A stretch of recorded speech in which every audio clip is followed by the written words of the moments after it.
Gracias al Señor, estamos listos para la segunda parte de la serie Yo me rindo a Él. Un aplauso desde Master Row en español a todos los que nos ven, amén. Fuerte el aplauso a todos los que nos ven. Y continuamos con esta serie de rendirnos al Señor, de despojarnos del yo para que sea Cristo manifestándose en nuestra vida.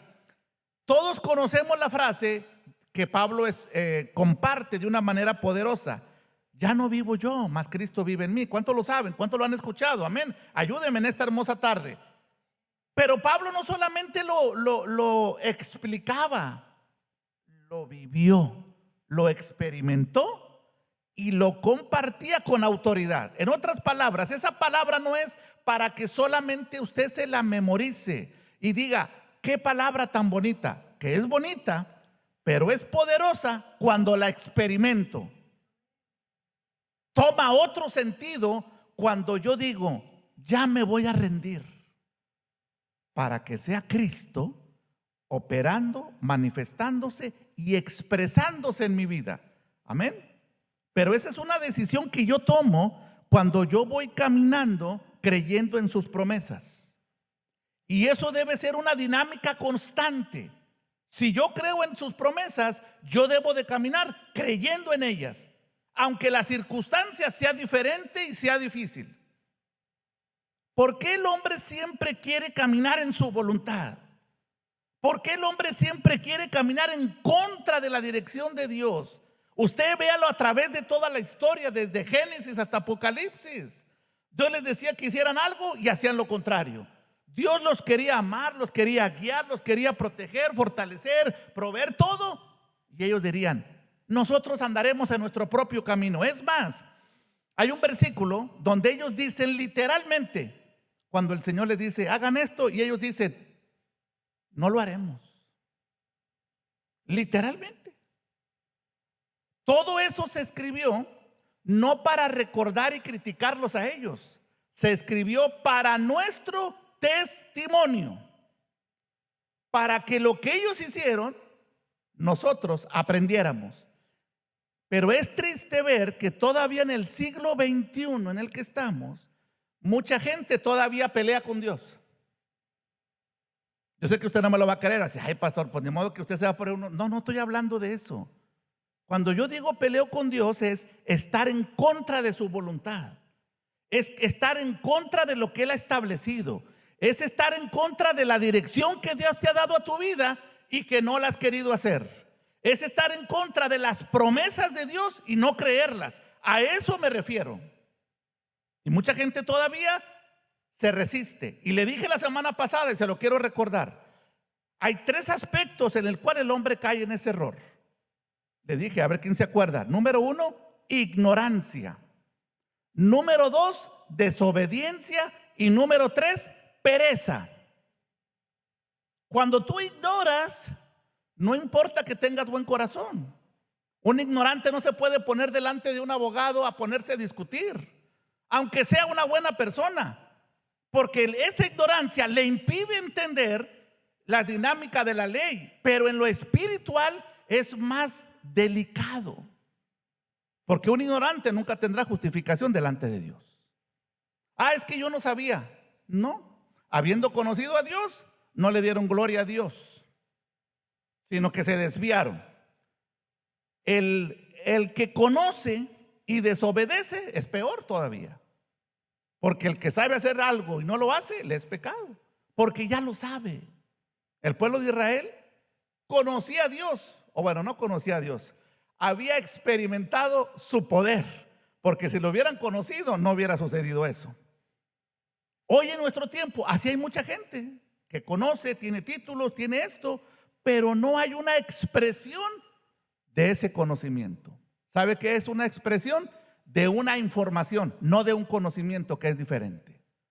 Y luego está el perezoso, el que es entendido, el que conoce, que es obediente, pero le da pereza hacer las cosas. Esas tres cosas le han dañado mucho el crecimiento de la humanidad. Amén. Pero qué bueno que eso sucedió en otro siglo, porque aquí hay puro obediente, entendido y diligente. Diga amén, pues créaselo, amén.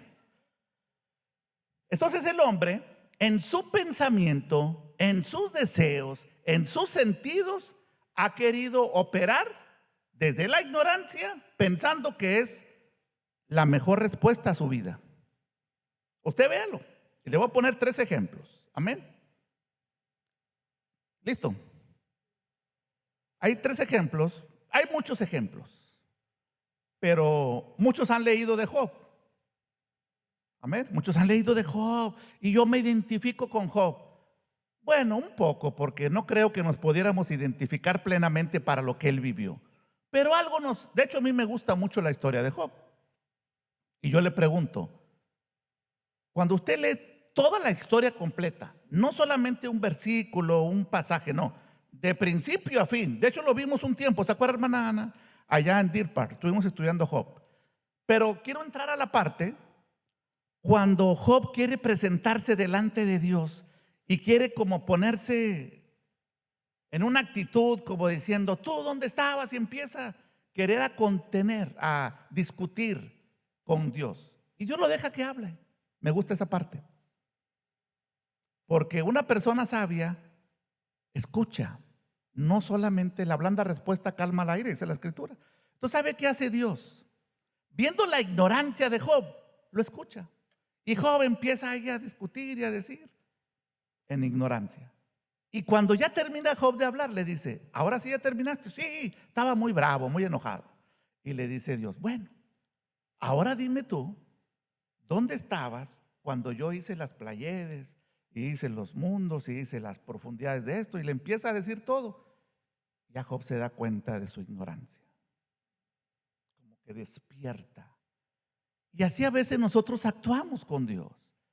Y le voy a poner un ejemplo para que no vea que estamos tomando el ejemplo de Job como algo muy allá, muy alejado. No, muchas veces nosotros le decimos al Señor, Señor, es que tú no sabes lo que me está pasando. ¿Cómo? Si antes de que sucediera, yo ya lo sabía. Y antes de que sucediera, yo estoy en control. Señor, es que tú no me escuchas. Nada más escuchas al vecino, pero a mí no me escuchas. Ignorancia. Señor, pero es que yo quería que el carro fuera blanco y me diste un rojo. Porque ese era el mejor para ti. El rojo se te iba a descomponer en un año. Pero no te tengo que explicar todo. Porque si yo para ti soy el Señor, yo soy el dueño, el soberano. Y nosotros queremos a veces ver a Dios como al amigo, como el vecino, no como el Señor. Y el Señor es el dueño, el amo, el soberano. A veces no lo reconocemos como Señor, pero sí lo reconocemos cuando tenemos una necesidad fuerte. Señor, ayúdame con mi X. Y ahí sí le decimos Señor. Pero por ignorar la realidad de lo que significa Señor, usamos esa palabra a la ligera. El Señor es nuestro escudo y fortaleza. Y un día que le duele la uña, le duele el brazo, se acabó esa realidad. Cuando viene la prueba, acuérdese, ¿la prueba para qué viene? Para aprobarnos, no para reprobarnos. Pero la prueba que usted no pasa, se repite. ¿Cuántos han pasado en pruebas? No se preocupe, le tengo buenas noticias. Vamos a vivir toda la vida en pruebas. Por eso nos conviene rendirnos al Señor. Decirle, Señor, hágase tu voluntad y no la mía. Pero a muchos les cuesta hacer eso.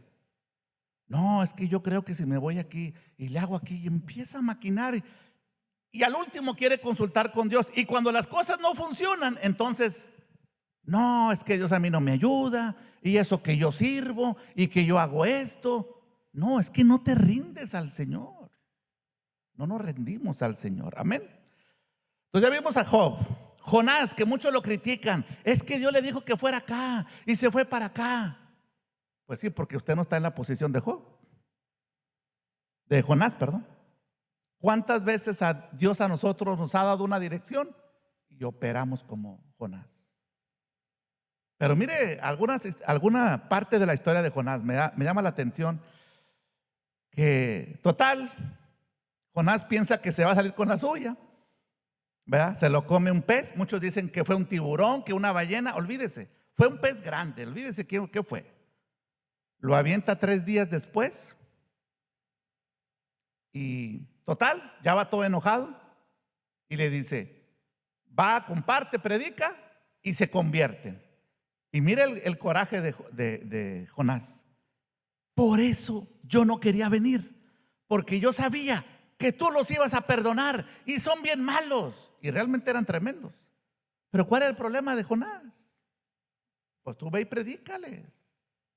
Y luego ya se para ahí enojado, como algunos de ustedes a veces no sonríen, están muy enojados, y se para y Dios dice: déjamelo consiento, porque está muy enojado Jonás.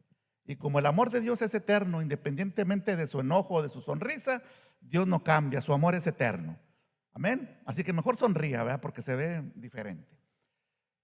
Y le hace crecer una plantita, una calabacera.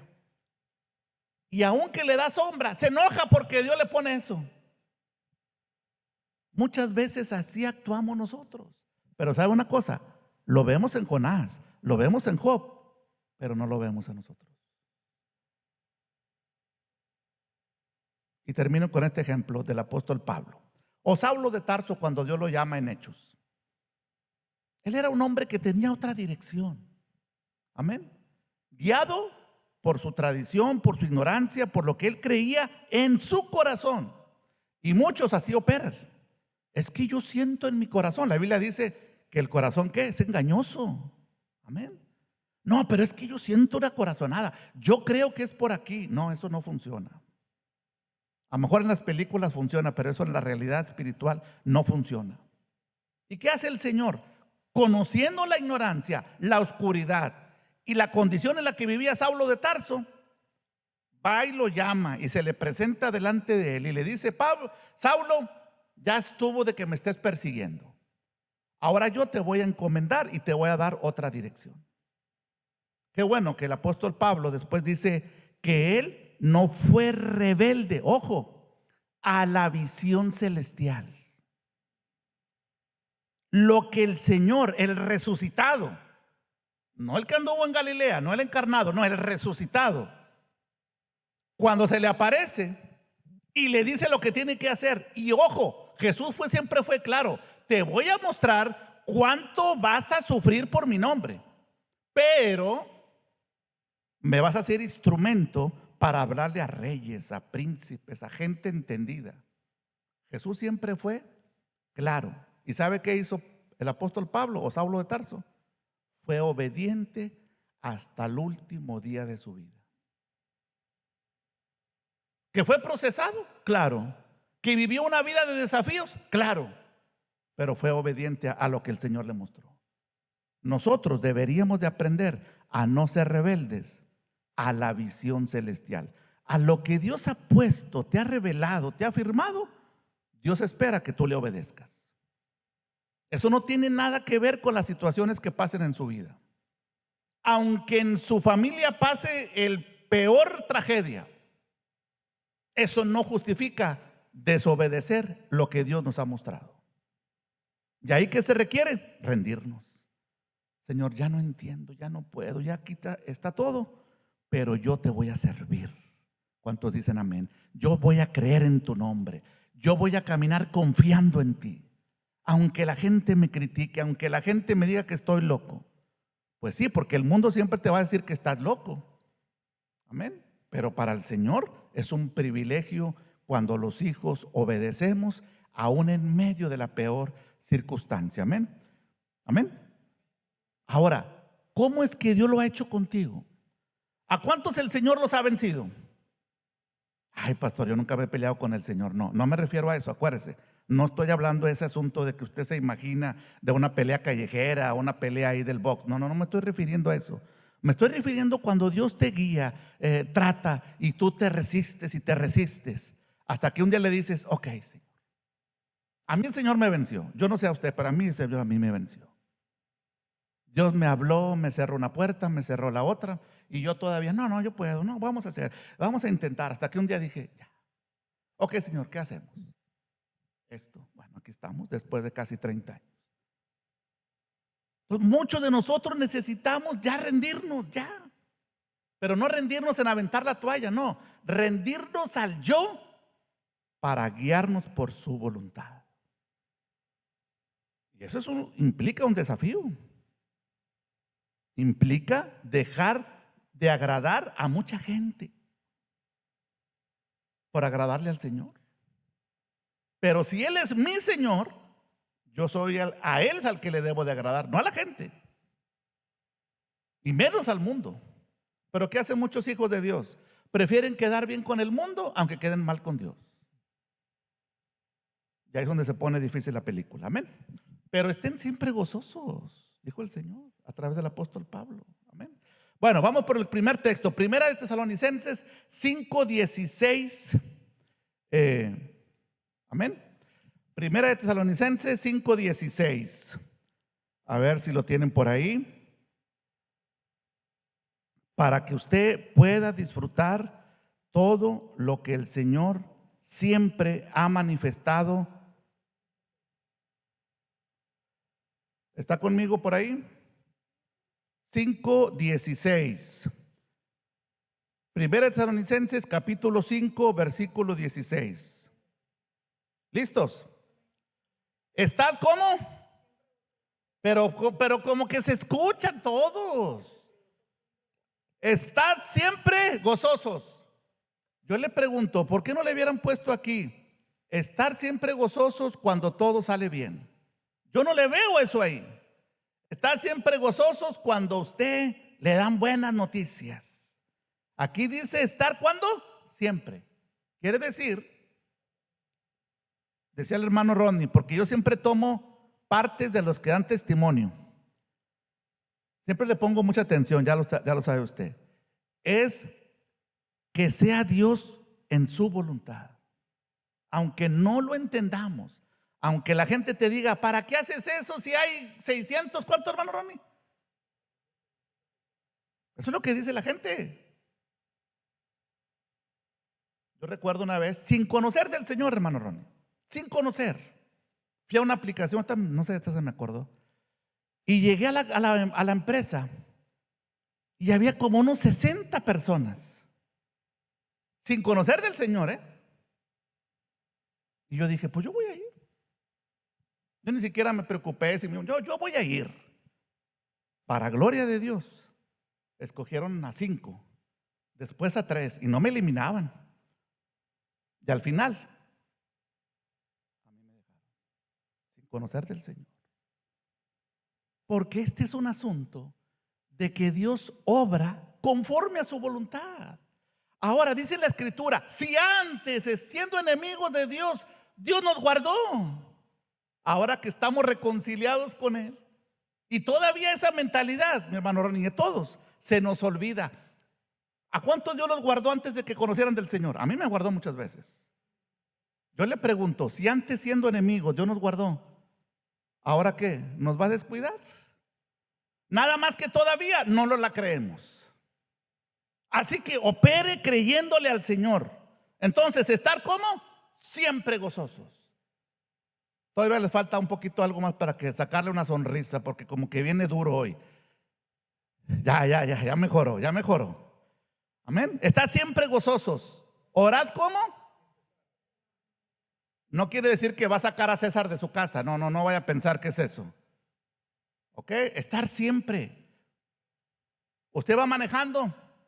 Claro, no cierre los ojos. Vaya manejando. Te alabo, Señor, te alabo. Se le mete un carro así. Señor, guárdalo a esa persona. No se enoje. Porque dice que está siempre gozoso. Entonces, ¿esa persona le va a robar el gozo? Yo no estoy diciendo que no molestan ciertas gentes.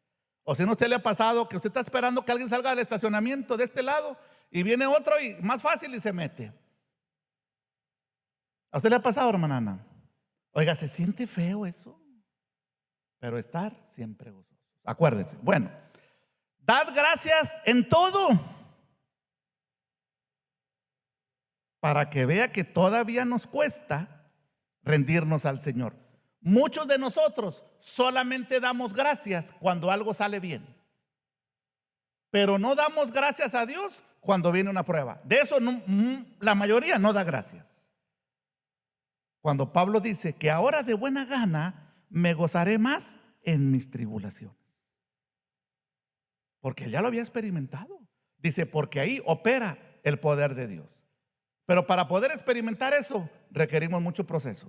No crea que eso se llega de un día para otro y ya lo sé. No, tienes que experimentarlo, dar gracias en todo, porque esta es que la voluntad de Dios. No se me desconecte, porque esta es que la voluntad de Dios para con nosotros en Cristo Jesús. Resumiendo, yo siempre debo estar gozoso, siempre debo estar orando, honrando, teniendo comunión al Señor, y siempre debo de dar gracias porque esta es la voluntad de Dios. No hay alguien más desagradecido que el que no le da gracias a Dios en todo tiempo. Yo doy gracias a Dios porque me comí una tortillita con frijoles, porque me comí un chicharroncito, una agüita aunque sea.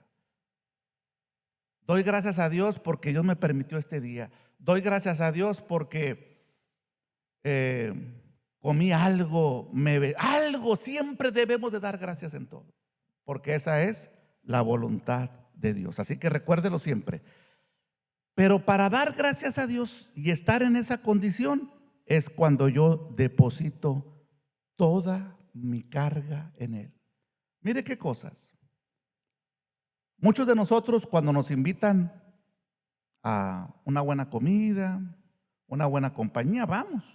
A mí me gusta, no crea que estoy diciendo que no. Pero ¿cómo la invitación del Señor la rechazamos? ¿Cuántos han rechazado la invitación del Señor? Levante su mano. Yo sé que usted no, pero yo sí, y se lo voy a comprobar.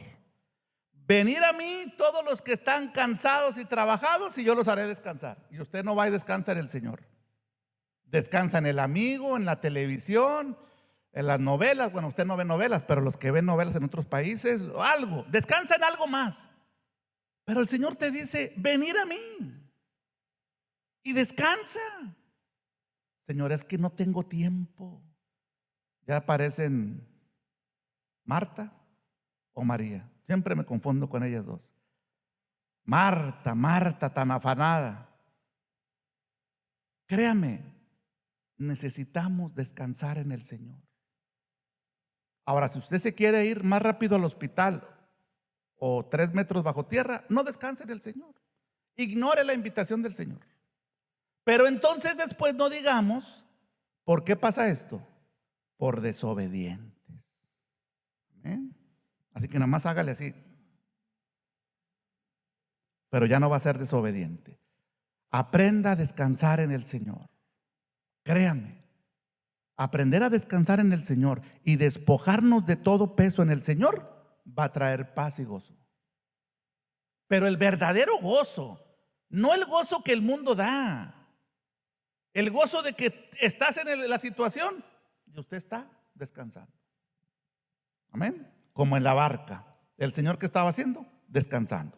Romanos 12:2, de hecho recuerde, es donde estamos viendo el martes. Este martes retornamos un pequeño comercial. Recuerde la tarea de ver, así que mañana quiero verlos, ¿verdad? Con sus apuntes, con sus opiniones. Es muy importante entender y estudiar este texto. Versículo Romanos 12:2. No se amolden al mundo actual, sino sean transformados mediante la renovación de su mente. Cuando eso hacemos con diligencia, así podrán comprobar cuál es la voluntad de Dios. ¿Por qué mucha gente se pregunta, ¿cuál será la voluntad de Dios para mi vida? Porque no han renovado su manera de pensar. Cuando somos renovados, transformados, comprobamos cuál es la voluntad de Dios, que es como, a ver, todos juntos, 1, 2, 3. Muy bien, porque si no, no se escucha tan lejos. Amén. Entonces, cuando ya entiendo yo cuál es la voluntad de Dios, que es agradable y perfecta, ahora puedo caminar con la seguridad de que estoy haciendo su voluntad. Mucha gente dice, yo estoy haciendo la voluntad de Dios y ay, mi vida, digo yo, no saben ni qué están haciendo. Pero ellos aseguran que están haciendo la voluntad de Dios. Y le pongo un ejemplo bien práctico. Saulo de Tarso, al perseguir, golpear a hombres y mujeres, él pensaba que estaba ¿qué? Haciendo la voluntad de Dios. Pero estaba más equivocado que nada. Pero en nuestro tiempo hay mucha gente que dice, yo estoy haciendo, pero no entiende cuál es la voluntad de Dios, que es agradable. ¿Cómo es? Agradable. Es de su agrado y sobre todo es perfecta. Así que no queramos inventar cosas extrañas, pero primero necesitamos renovar nuestra manera de pensar. ¿Y qué es lo primero que dice ahí? No se amolden ¿a qué? Al mundo, a la manera de pensar del mundo. Y mucha gente sí se amolda, sí se acomoda, sí le hace caso más a aquello y no renuevan su manera de pensar. Amén. Hebreos 13, 20 al 21. Mire lo que Dios dice en cuanto a la obra perfecta de nuestro Señor Jesucristo. Amén. El Dios de paz, Hebreos 13, 20 al 21, el Dios de paz levantó de entre los muertos al gran pastor de las ovejas, a nuestro Señor Jesús, por la sangre del pacto eterno, que Él los capacite. ¿Quién nos va a capacitar? El Señor a través de su Espíritu. Que Él nos capacite en todo lo bueno para hacer su voluntad. Estoy en Hebreos 13, 20 al 21. ¿Ok? Y que por medio de Jesucristo Dios cumpla en nosotros lo que le agrada a Él. A Él sea la gloria por siempre. Amén. Déjese lo leo otra vez porque no nos sincronizamos, ¿ok? Ahora sí, ¿ya lo encontraron? Ok. El Dios de paz que levantó de entre los muertos al gran pastor de las ovejas, a nuestro Señor Jesús, por la sangre del pacto eterno, que Él que los capacite en todo lo bueno para hacer ¿qué? Su voluntad. ¿Quién nos va a capacitar? Dios mismo a través de su Espíritu. Y que por medio de Jesucristo Dios cumpla en nosotros ¿qué? Lo que Él le agrada. En otras palabras, le damos un pequeño resumen rápidamente. Dios usted lo trajo a esta tierra para hacer su voluntad, no nuestra voluntad. Usted es un medio que Dios tenía en su corazón para tener muchos hijos, tener una familia, pero que a través de nosotros, Dios lo pudo haber hecho a través de los ángeles, pero a Dios le plació hacerle a través suyo, un instrumento de su propósito. Quiere decir que usted no es una casualidad, sino es un propósito de Dios, para su propósito. ¿Por qué la iglesia no es efectiva? Porque la iglesia no entiende el propósito ni se rinde a su propósito. Amén. Y el mejor ejemplo lo vamos a ver, el máximo ejemplo, Filipenses 2 del 5 al 9. Rápidamente, córrale porque ese es el último versículo que quiero compartir esta tarde. Mire el mejor ejemplo. Déjeme le digo algo mientras usted lo busca. Filipenses capítulo 2 versículos 5 al 9. Cuando yo escucho en algunas congregaciones mucha queja para servir, para esforzarse, para ser diligente, en servir en algo, capacitarse, venir a un estudio, ojo lo que le voy a decir. Cuando yo escucho todo ese tipo de queja y excusa y afanes y que no puedo y que aquí, que acá, ¿sabe que lo único que yo veo es una falta de entendimiento y una falta de reconocer por qué nosotros estamos aquí en la tierra? Cuando entendemos que mi vida es para el Señor, no debería de quejarme ni de ponerle tanta excusa. Pero cuando hay tanta ignorancia, lo he escuchado en muchos lugares, es que no puedo, es que no tengo tiempo, es que esto, es que el otro. ¿Cómo? Si tu vida es para el Señor, Antes nosotros no valíamos nada y ahora Él nos compró con su sangre. Porque para Él, porque todo fue creado por medio de Él y para Él, aún nuestra propia vida. Pero ahí nos cuesta rendirnos. Amén. ¿Está conmigo Filipenses capítulo 2, 5 al 9? Ok. Tiene que ponerle mucha atención. Haya pues en vosotros este sentir que hubo también en Cristo Jesús. Ojo el ejemplo que Pablo está diciendo. También nosotros debemos de tener este mismo sentir que hubo en el Señor. No me salga con la excusa de que no puedo porque el Señor es Dios. No, no, no, no, no, no. Usted también lo puede hacer, pero tiene que tener disposición. Versículo 6. El cual siendo en forma de Dios, no estimó el ser igual a Dios como una cosa a que aferrarse. 7. Sino que se despojó a sí mismo. Yo le pregunto antes de continuar, si el Señor se despojó, ¿por qué al ser humano le cuesta trabajo?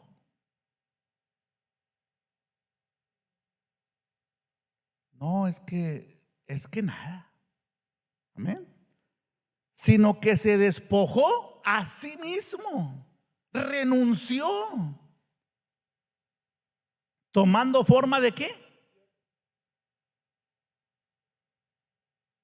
No dijo tomando forma de, no. Se despojó y dijo, yo vengo a ser un servidor. Estamos hablando al Dios eterno, encarnado en la vida de Jesús. Sino tomando forma de siervo, hecho semejante ¿qué? A los hombres. Por eso yo le dije, cuando nosotros decimos, es que Él en forma de Dios, no, aquí está diciendo la Escritura que en forma humana, en forma de hombre, así, hombre, humanidad, no hombre, mujer, no, no, no, como un ser humano. En esa condición Él operó. Por eso cuando la gente dice, no, es que Jesús sí, porque Él es Dios, pero operó en forma natural. Por eso Él se despoja. Ojo, aquí hay una confusión, porque la gente dice que este texto habla que Él dejó de ser Dios. No, Él jamás dejó de ser Dios, solamente que no utilizó sus atributos divinos. Pero Él jamás puede dejar de ser Dios. Operó en su humanidad. No dejó de ser omnisciente, omnipresente. No, no, no, no. Más que mucha gente lo toma muy literal. Versículo ¿cuál? 8. ¿Y estando en qué condición? De hombre. Estando en una condición de hombre como usted y yo, de un ser humano. Y ahí es donde la gente a veces no lo entiende. Se humilló. ¿Se qué?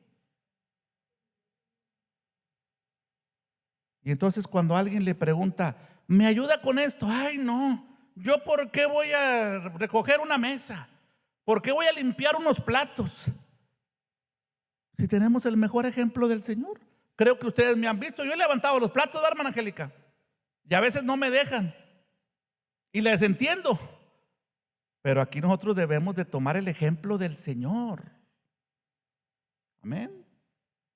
Y estando en la condición de hombre, se humilló a sí mismo, haciéndose ¿qué? Obediente hasta la muerte, y muerte de cruz.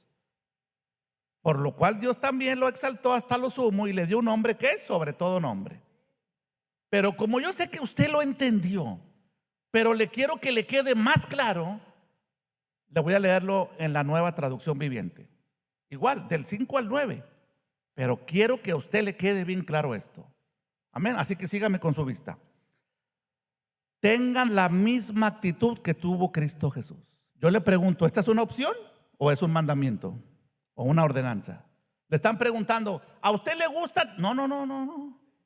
No le están preguntando si le gusta, si quiere, si le parece. Le están diciendo, tengan la misma actitud. Pero es que a mí no me gusta. Es que yo no lo sabía, ya lo sabe. Es que me da pereza, sea diligente. Tengan la misma actitud que tuvo Cristo Jesús. 6. aunque era Dios, no consideró que el ser igual a Dios fuera algo de lo cual aferrarse. Él no dijo, a mí no me mueven, yo soy el. No, él dijo, yo me despojo, yo me niego, yo renuncio, yo me despojo. 7. En cambio, ojo, renunció a sus privilegios divinos, que era lo que yo le decía. Renunció a sus privilegios divinos. Adoptó la humilde posición de un esclavo. Por eso se lo quise leer en esta versión, para que no le quedara duda. ¿Cuál fue la actitud que Jesús tomó? Por amor a nosotros.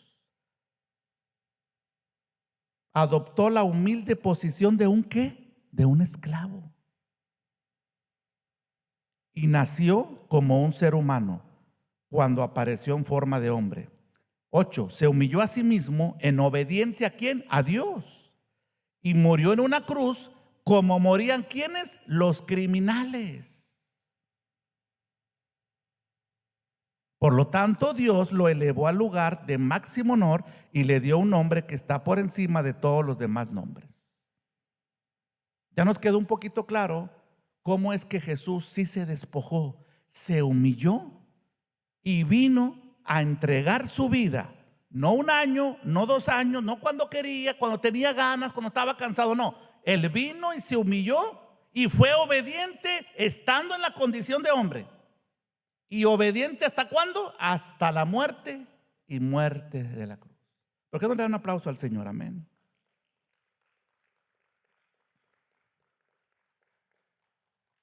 Ahí tenemos el mejor ejemplo. Y la Escritura nos dice que nosotros debemos de tener esa misma actitud. Cuando una iglesia es madura, no es tan de piel suave, no tan fácilmente. Lo insultan, se siente mal, discute, porque ha aprendido a tomar la actitud que tomó el Señor. Ahora, yo no estoy diciendo una actitud sin entendimiento. No, una actitud entendida de lo que significa ser un hijo de Dios, entendido y tomar la actitud del Señor. Usted ve una diferencia a una persona que usted le puede decir, me ayuda con esto, y tú ves una actitud, un corazón. Pero qué difícil es cuando alguien no tiene disposición. Ahí no está reflejando la vida de Cristo, está reflejando su propia vida, humanidad. Amén. Amén, amén. Ahora, ¿cuántos de verdad se quieren rendir al Señor? Pero de verdad. ¿Cuántos se quieren humillar al Señor? Amén. ¿Sabe cuál? Esto pareciera como una demanda muy estricta. ¿Por qué Dios quiere que me humille? Pues si el Señor Jesús lo hizo. No es que nos están demandando algo fuera de que, imagínese que el Señor Jesús no hubiera hecho nada y a nosotros nos están demandando. Usted pudiera decir, no, pero el Señor no hizo eso. ¿Y por qué? No, el Señor por eso lo hizo, para testimonio, para ejemplo. Por eso Él es el prototocos. Amén. El prototipo. Bueno, cuando Dios nos demanda esto, acuérdese que usted tiene que creerle a Dios. Cuando Dios nos da una orden, es para nuestro beneficio. No es porque Dios se complace, está enojado y nos quiere maltratar. No, nunca piense eso, como mucha gente a veces lo piensa. Lo que Dios quiere es que cuando entendemos su diseño y lo que Él ha prometido, ya dijo usted que se quiere rendir y humillar al Señor, amén. En la medida que usted lo haga, viene la parte del versículo 9. Después entonces, Dios lo va a coronar de favores y de honra. Pero primero usted tiene que rendirse al Señor. Por eso cuando usted ve a alguien que Dios lo honra y que la gente lo recompensa, usted no diga, no entre en su corazón sentido, envidia, coraje o no sé, sino usted diga, yo también me voy a rendir al Señor. Y la consecuencia va a ser que entonces Dios te va a exaltar. Pero mucha gente quiere la segunda parte, el versículo 9, pero no quiere la parte del otro versículo. O sea, ¿cuántos quieren ser reconocidos? Amén. Vea, mi hermano, en su trabajo, cuando es reconocido que un proyecto, hermano, y a veces le dan una cartita o no sé, algo.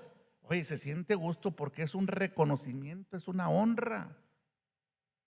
Pero para poder llegar a eso, ¿qué? Se desveló, viajó, hizo corajes, no comió, no sé. Y Dios lo que quiere es que alcancemos esa madurez. Como decía nuestro hermano Mario, ahora voy a tomar algo del hermano Mario. De esa madurez, de ese crecimiento, para cuando nosotros alcancemos ese nivel de madurez, porque siempre, aún en la eternidad, vamos a seguir conociendo al Señor, pero al menos que tengamos una madurez, un entendimiento, un crecimiento, un desarrollo. Entonces, ¿sabe qué va a hacer Dios? Por tu obediencia, ahora te voy a poner en una posición de honor. Amén. El problema es que queremos ser honrados sin ser procesados. Cuando el Señor se ganó ese título en la condición de hombre.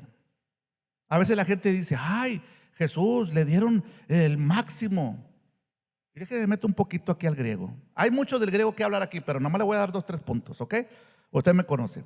Cuando dice ahí que lo exaltó hasta lo sumo, o sea, usted imagínese, yo sé que usted nunca se ha hecho esta pregunta, pero cuando la escritura dice que lo exaltó hasta lo sumo, ¿qué se viene por su mente?